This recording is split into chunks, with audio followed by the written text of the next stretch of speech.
Kara Viglucci-Lopez on behalf of Jay Briley. The court below misconstrued 18 U.S.C. 111 to omit an essential element of the assault, and this directly resulted in Mr. Briley's conviction for conduct that is not criminalized under the statute.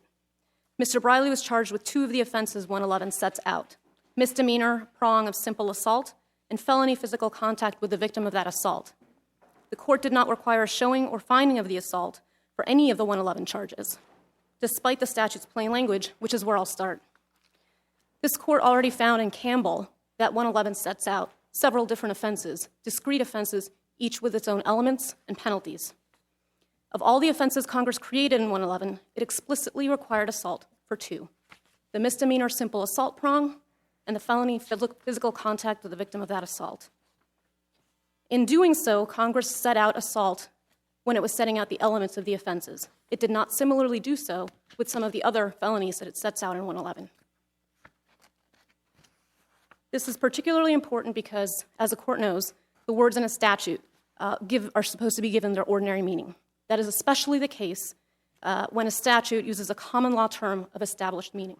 That is exactly what assault is here. It is a common law term with established meaning. And this court has found and has echoed other circuits in their common law definition of assault that a common law in assault is committed when a person willfully attempts to inflict injury on another or threatens to inflict... Your reading of this statute, it limits those six verbs to certain situations. And I guess those are the situations in 111B. But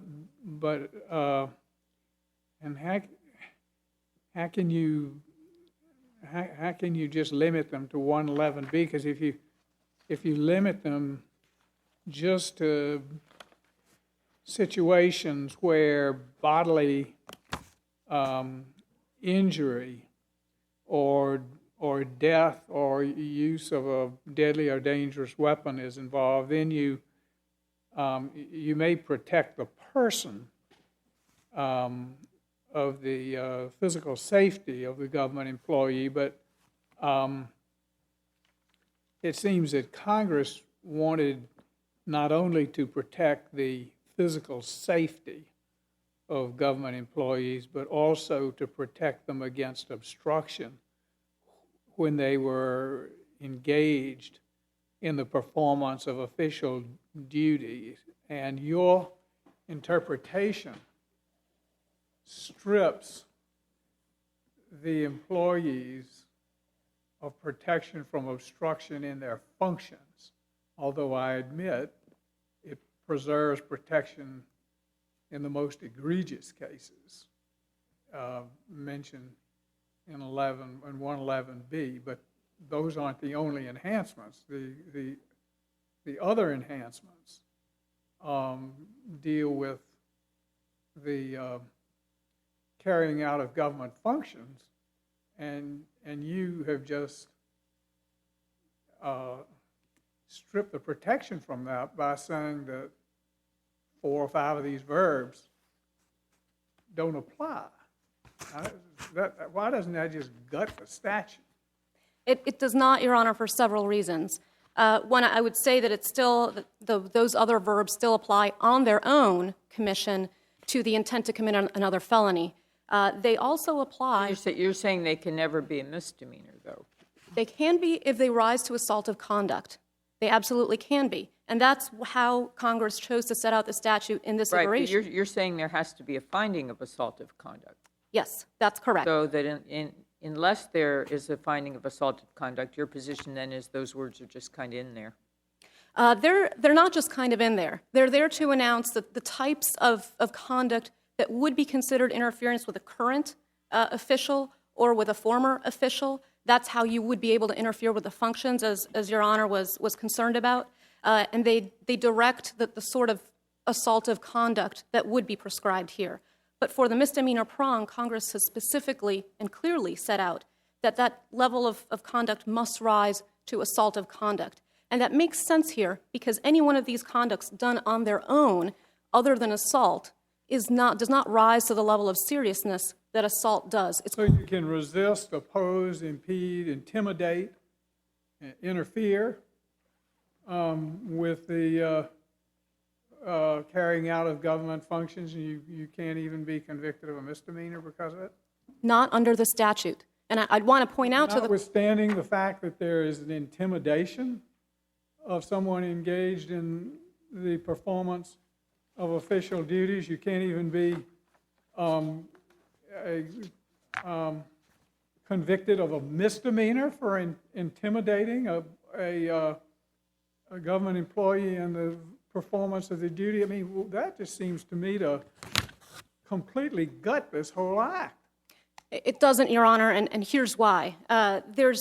You can intimidate a government official, and if that doesn't rise to assaultive conduct, it's not penalized in this statute. But there are plenty of other statutes that deal with obstruction, that deal with hindrance of investigations, that deal with... I don't understand why it isn't penalized, because these verbs are written in the disjunctive. I mean, They are, Your Honor, but as Campbell found in this... the word or. They do, and as Campbell found in this court, and as Davis found, the elements that are set out below are just as important in defining the offense. So if the statute ended there, then that would be a different story. But the statute goes on to add elements for which a defendant qualifies for additional penalties. And these are different offenses with elements of the offense set out. And simple assault is a particular requirement, and it is a requirement element of conduct, and so is physical contact with the victim of that assault. And these are very specific types of interactions that Congress is targeting here. I don't understand why this is just not tearing a hole in what is the basic protection for federal employees in carrying out functions and duties, and why this just doesn't tear a gaping hole in it. The way I read the statute was that there were 4 enhanced penalties, and that 1 and 2 deal with present employees who are engaged, and the others are former employees. And then you have 4 steps up. 1 where it's only simple assault, and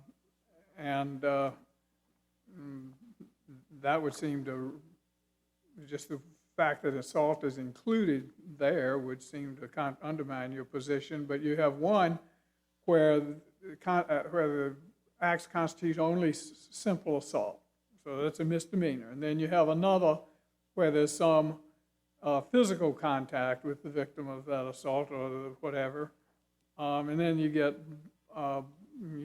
that's a felony. And then you have a third and a more serious thing where you're using a deadly or dangerous weapon. And finally, you have the worst of them, where bodily injury is inflicted. So you just have a 4th step up. And when you look at the statute as a whole, that makes sense. I don't know why you say these verbs only apply selectively, because that when you apply the verbs only selectively, you leave a big hole in what is the basic protection for the carrying out of government functions. Your Honor, it's not so much that these verbs apply selectively. It's that the misdemeanor prong sets a baseline level of seriousness that it's tackling here in the statute, and that is simple assault. And so when that resistance or when that interference rises to the level of creating a fear in the officer of his or her own physical safety, that's a very qualitative distinction and a kind of interference that Congress is targeting here. And then it moves on, just as Your Honor explained, to tackle more and more serious types of offenses that relate to impeding a government official in doing his or her functions, but by placing that individual in fear for his or her physical safety. That's the baseline level of seriousness that Congress is targeting. Back to the point, you leave the functions. I do grant you this, that those most serious examples that we're talking about in B do provide a degree of protection for the physical safety. But the statute seeks to protect not only the physical safety of the federal employee, but the carrying out of government functions. it's a statute with a dual purpose, and it just seems to me that to say that you can intimidate or interfere with some person while engaged in the performance of official duties and not even be subject to misdemeanor, that I find that very troubling. I understand that, Your Honor, and to that I return to the point, and we may look to some of the prior iterations of 18 U.S.C. 111 to see how it's evolved over time, because prior versions did address Your Honor's exact concern. There wasn't a specification of a lower level of conduct the way there is now, setting out simple assault. It simply listed those verbs and said whoever does any of these things shall be guilty of them and be punished in such and such a way. But this statute has evolved to set out a baseline level of seriousness, and that starts at simple assault, at the misdemeanor prong. There are other statutes and regulations that the agencies can pass in order to protect their agents from being impeded from performing their individual functions. One such is 36 CFR 2.32, which is called interfering with agency functions. And interference, disobeying of a lawful order, false report, false information, all of those are prohibited under that, and they're a misdemeanor as well. And so there's a realization by Congress that there are other laws and regulations that tackle some of the interference and intimidation that Your Honor is concerned about, and those are penalized under other statutes. This one in particular is concerned with conduct that rises of a minimum to assault. And that's particularly important because it chose to reintroduce the word assault in setting out the misdemeanor and in setting out the felony physical contact with the victim of that assault, where assault has a very specific and robust meaning at the common law. Doesn't that require us to interpret the term assault differently in these various parts of the statute? I don't think so, Your Honor, and that's because simple assault used to be, the exact prior version of the statute used to simply bifurcate the penalty between simple assault and in all other cases. And there, courts really got themselves into the discussion that Your Honor is talking about. How do we distinguish between simple assault and all other cases of assault? And the Hathaway Court in the 10th Circuit determined that it would look to both the physical contact limitation and then looked at sister statute section 113. What did the words, you omitted, what do the words acts in violation of this section mean? The acts in violation of this section must refer to those verbs. Well, Your Honor, we argue that the acts in violation of this section are whatever the fact pattern that the defendant is charged with. So whatever conduct brings him or her within the potential reach or scope of this statute. And so you look... You say, but Paul, the acts in violation of this section. Now, the acts in violation of the section simply is a matter of textualism, are impediment, intimidation, interference, resistance. Those are acts. They're verbs. Those are acts, and they are in violation of the section because they are listed in the very section. I mean, I just don't see how your interpretation stands up, number one, as a textual matter, and number two, I don't see how it dovetails with what Congress was trying to do here, which was to make sure that government officials enjoyed a certain degree of protection while they're carrying out government duties. So both, whether you approach it from a policy point of view of what Congress was trying to do overall with this statute, or whether you approach it from a textual point of view, I don't understand it. I think it falls short on either dimension. Let me take those in turn, Your Honor. First, the acts in violation. Are you going to address your 404? Or are you? I'm happy to do that if Your Honor's wish. It seems to me you're starting to repeat yourself on this. Okay. And you might be wasting some time. All right. let me just tackle the acts in violation of the section concern, Your Honor, even if... Why don't you just go with the flow, and you've got a yellow light on, and why don't you address that 404? All right, I'll address... That's what Judge Keenan wants to hear about. I'll take the court's suggestion. I'll address the 404B. Your Honors, as the briefing sets out, the 404B evidence that came in was subsequent act evidence. There's no showing of its relevance, of its probative value, and there's no argument from the government at all on its necessity. Well, but didn't Mr. Briley put into issue an innocent explanation for his conduct? He didn't. It was a pretty clear example of opening the door, wasn't it? Two things on that, Your Honor. First, Mr. Briley admitted that he was naked in the car. And so right there, after that, in terms of the disorderly conduct... But he gave an innocent explanation for that. He just happened to be changing his clothes when someone came by. The standard on disorderly conduct is whether you've recklessly subjected the public to a risk of public alarm. And so it doesn't require him to have a particular... it doesn't require a finding of a sexual act. It doesn't require that. It requires a finding of nudity or an exposure of a sexual organ. And so at that stage, the conduct is irrelevant. It's not necessary, as this court said in Wilson. It was certainly useful in explaining the significance of prior conduct which Mr. Briley was attempting to connote differently. Your Honor, I don't think it was relevant to the essential elements of the offense that needed to be shown, nor was it... If we agree with you, Yes. and I think you've got a strong argument on the necessity prong, how do you get over the harmlessness bar? Because you have overwhelming evidence of what was going on. You had his sexual partner testifying. You had the two police officers. I mean, this was overwhelming evidence. It was, Your Honor, that evidence that you're discussing is about the disorderly conduct count 4 charge. When this evidence was actually admitted at trial, it was linked to Mr. Briley's testimony about his interaction with the police officers. And so after the government questions... Well, you have overwhelming evidence in this case, do you not, of disorderly conduct? Of the disorderly conduct, Your Honor, perhaps. And I think that's one of the reasons why it was... I'm sympathetic with your 404 argument. I just don't see how you get beyond a harmlessness inquiry. It's not harmless, Your Honor, because it extended to all of the counts. This was introduced specifically to address Mr. Briley's testimony on the 18 U.S.C. 111 counts, where he suffered a much greater risk of a much greater criminal exposure and a much greater risk of prejudice. And in that case, Your Honor, the jury wasn't told at all why it was considering...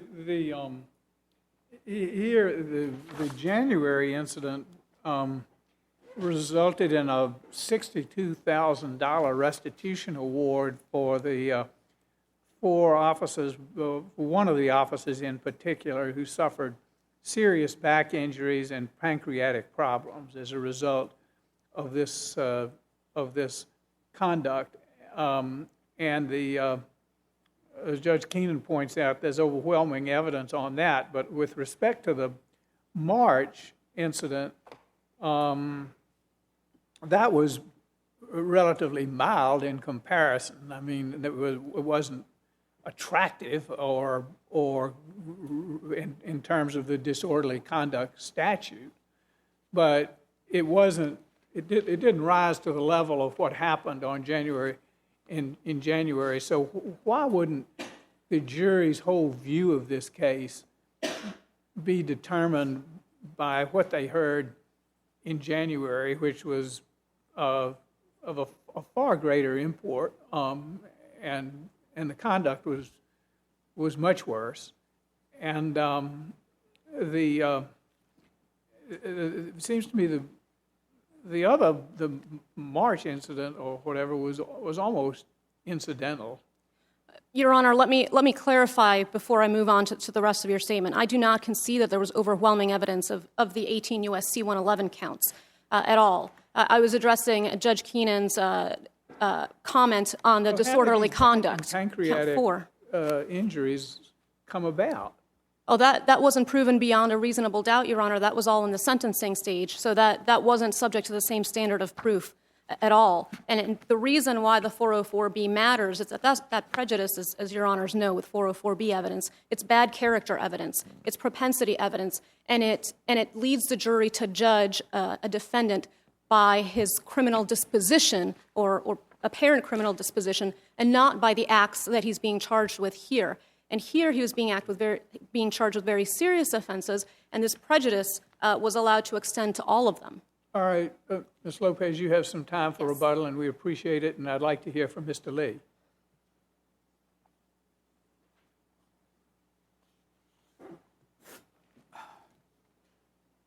Morning, Your Honors, and may it please the Court. My name is David Lee on behalf of the government. Mr. Briley's interpretation of Section 111 suffers from 4 fundamental flaws.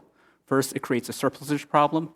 Second, it collapses the distinction between current and federal employees I'm outlined. sorry, what was number one? A surplusage problem. It reads out the 5 non-assault verbs. Thank you. I'm sorry, Your Honor. It contravenes Supreme Court interpretation of prior versions of the statute in Landner and Fiola. And Is as the case again? Landner and Fiola. Oh, yes, okay. And as Judge Wilkins pointed out, it extinguishes one of the 2 important goals of the statute, that is, both protecting officer safety and protecting government functions. And in fact, it creates an assault statute. Mr. Briley tries to save his reading of the statute by following the faulty dicta of Davis' Second Circuit 2012 case. And a close reading of the statute itself reveals that that interpretation is incorrect. And it's where such acts involve physical contact with the victim of that assault or the intent to commit another felony. Such acts involve is the subject and a verb that modifies both of those clauses. So if those acts are just assaultive, then all of the conduct from those 2 clauses is assaultive. And conversely, if it's encompasses all of the acts, then both of those clauses encompass all of those acts.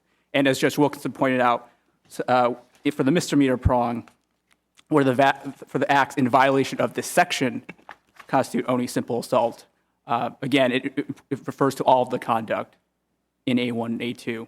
And that, of course, is a more natural reading. It fits into the statutory scheme, and it's read in context.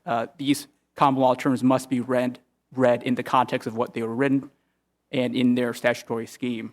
And the Fifth and Sixth Circuits in Williams and Gagnon, respectively, found that these terms were merely terms of art that the Congress used to avoid redundant shorthand of listing every single verb in the statutory text.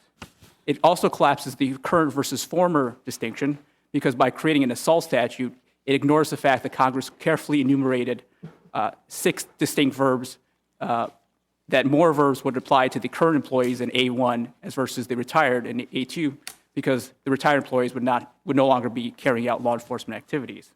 And as I mentioned, both Fiola most expressly, Justice Blackmun said that there's a 2-prong goals for 111, both officer safety and protecting the functioning of federal powers, and Mr. Briley's reading of the statute would extinguish the latter.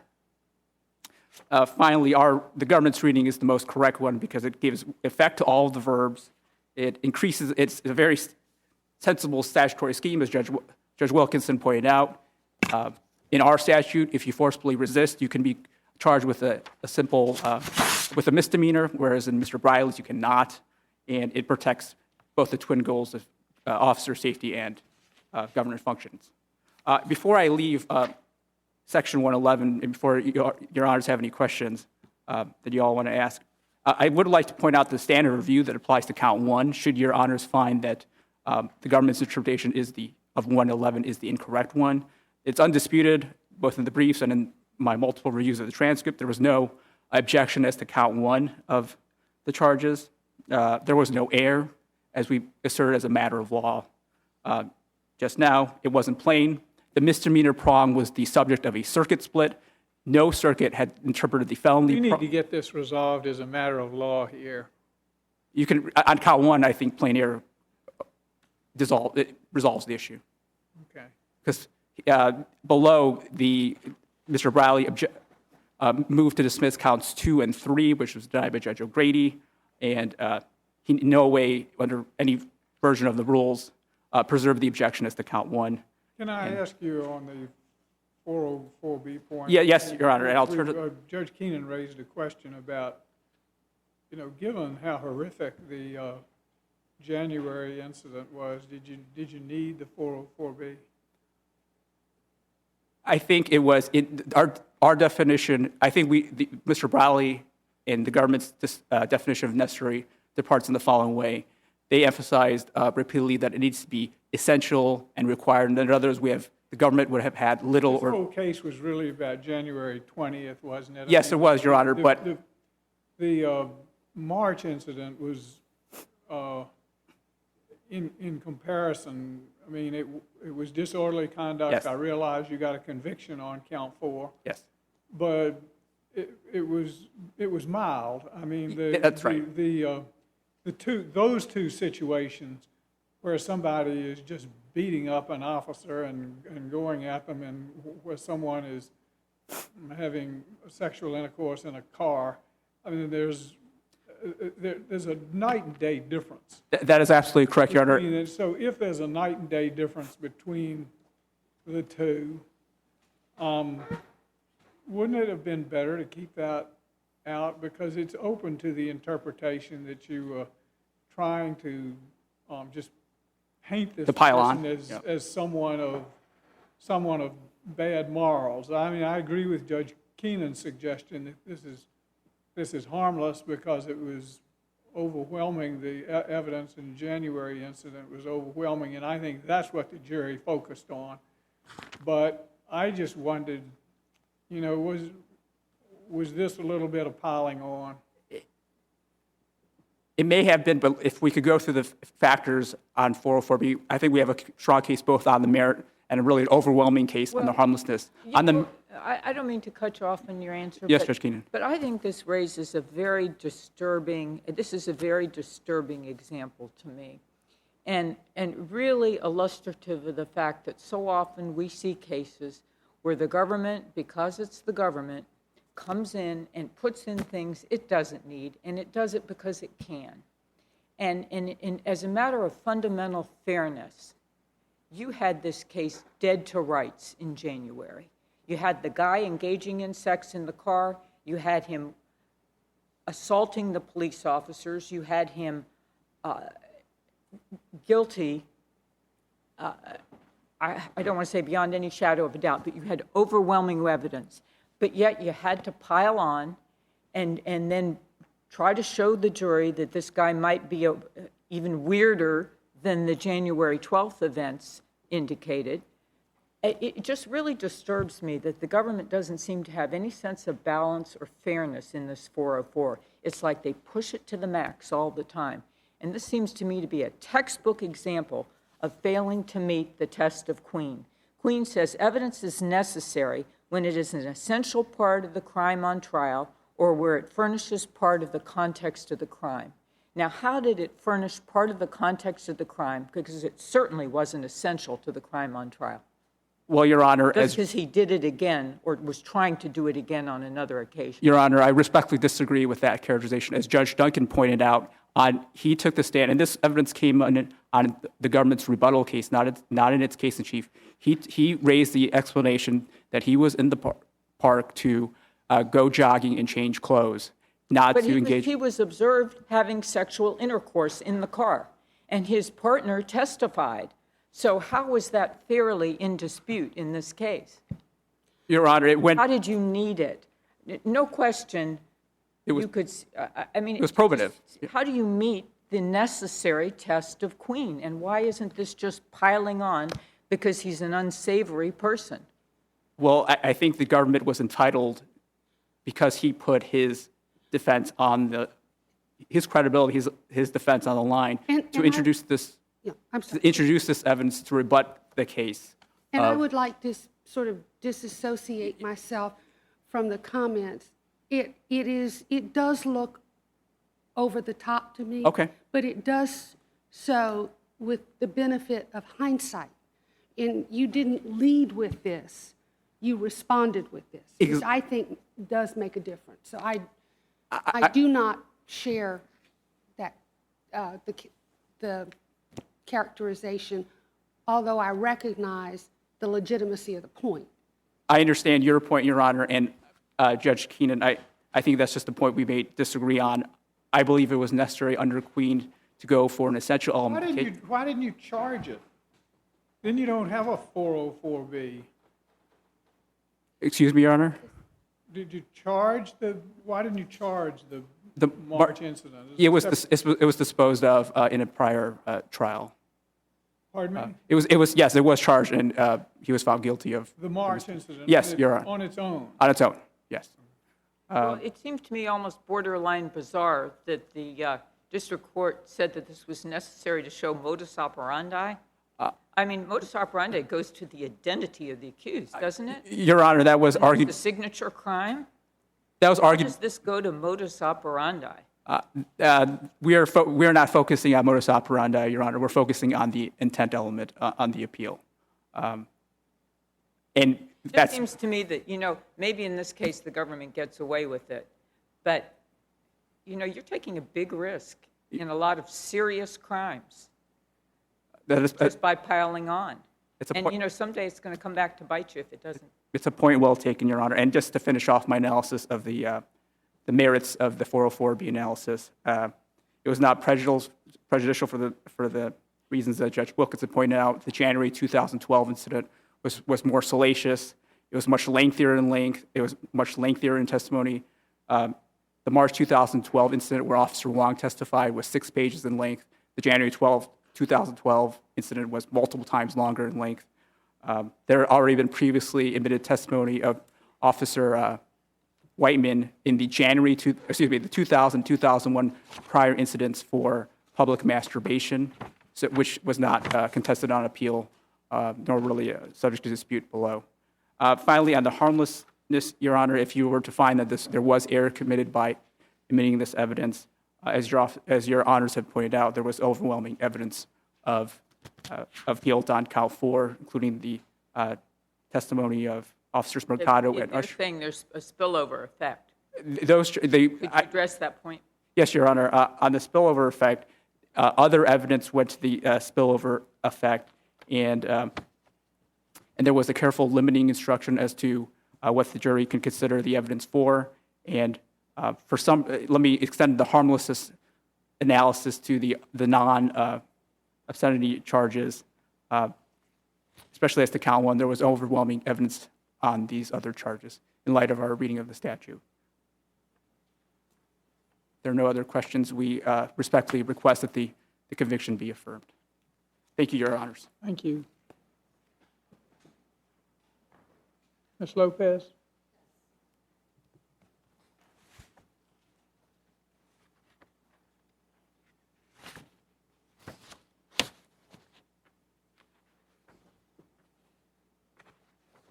Limited time, but I'm going to start with the 111 points that were made. First, Your Honor, as I referenced before, I'd like to review the statute as it stood when the Supreme Court announced or spoke about these twin aims of the statute. It was the Ladner case was in the 1950s, and the Fiola case was in 1975, and the statute has changed since then. At that time, it read, "In general, whoever forcibly assaults, resists, opposes, impedes, intimidates, or interferes with a federal officer while engaged in or on account of the performance of official duties shall be fined under this title or imprisoned not more than 3 years or both." The statute, as you well know, reads very differently now. This is a knowing and considered change to the statute that Congress has undertaken. And one of the ways in which you can see that is that the last amendment to the statute in 2008 specifically referenced the Hathaway decision in the 10th Circuit and the way that the Hathaway court interpreted assault in the statute. And there's no question that the Hathaway court in the 10th Circuit looked at only assault in terms of deciding what level of seriousness of conduct was going to be addressed. The Hathaway court repeatedly refers to assault as the conduct it's looking to prescribe. And when Congress made its changes in 2008, Senator Kyle specifically said, "I look to the Hathaway decision as the most reasoned explanation for the vagueness of the offense that we're trying to clarify here today." Your Honors, the government's construction is is unavailing. It requires this court to do a number of things: to ignore the explicit inclusion of assault in the elements of the misdemeanor and physical contact prongs. It also requires the court to give assault a meaning different from its own established meaning that the Supreme Court in Steelworkers v. Weber said where words are plain, they give meaning to the act, and it is neither the duty nor the privilege of the courts to enter speculative fields in search of a different meaning. It also requires this court to give a new meaning of assault that expands its liability and expands criminal liability, which is also looked down upon. Just this year, the Supreme Court in Barrage said, especially in the interpretation of a criminal statute, the court cannot give the text a Can we meaning. switch a minute just to the 404B question? Sure, of course, Your Honor. How was that, was mentioned, what was the mention of, and I need to just clarify my understanding of this. What was the mention of the March, was there any mention of the March 20th incident in the indictment, or what? No, there was not. In the indictment in this case, no, Your Honor. He was arrested in the March incident and found guilty of disorderly conduct in a separate proceeding. All right, And so he was found guilty in a separate, but it wasn't part of the charge in this proceeding. Not at all. Not at all, Your Honor. And in fact, one of the points I made before is that when this evidence was introduced during Mr. Briley's cross, it was supposedly... So your question doesn't go to reliability in light of that earlier No, conviction? that's the one prong of the four prongs, Your Honor, that we don't challenge. We think it's irrelevant for a proper purpose. The necessity prong or Absolutely. the similarity prong? We challenge all of the other prongs. So this wasn't relevant to a proper purpose for what it was introduced. We definitely challenge necessity, and I just point this court to its language in Wilson, establishing what the necessity requirement is. And this doesn't do anything, as Judge Keenan pointed out, to go towards the essential elements of the offenses here, and it doesn't provide any necessary context, certainly to the disorderly conduct, and not at all to the counts 1 through 3, which is when it was introduced, was during Mr. Briley's testimony on that, and it was so confusing and so disjointed that Mr. Briley didn't even know what conduct he was addressing. But there wasn't a lot of emphasis put on it, was there? There was enough, Your Honor, that it came in during Mr. Briley's cross, was objected to. The jury saw a sidebar, and then he's proceeded to be asked some of the most salacious and sort of prurient questions about this, and then the government put on a whole witness on rebuttal just to talk about this March incident. There's no necessity for this kind of evidence to come in, and it is strictly prejudicial in the worst way, specifically also because the jury instructions... That January incident, the facts of that incident were so horrific, I can't believe that didn't drive the case. Your Honor, I disagree. I think that if Your Honors read the record... Not only were the facts horrific, but I think the evidence was vivid and pretty significant. And at least as salacious and prurient, if not more so, than anything about the March incident. Well, the March prurience was condensed in a way, and the jury was never told why it was listening to it. There was no proper purpose articulated to the jury for that. But, Your Honor, I do want to tackle, before I sit down, the idea that there's overwhelming evidence for counts 1 through 3. If there's no overwhelming evidence on the record of the actual assault, the government never had to elicit the elements of assault as it stands, as its own common law established definition, because the court had informed it that it would be sufficient if it showed resistance or opposition. Thank you. We appreciate your argument Thank you. very much, and also your argument, Mr. Lee. We thank you both, and we'd like to come down and say hi to you and proceed into our final case.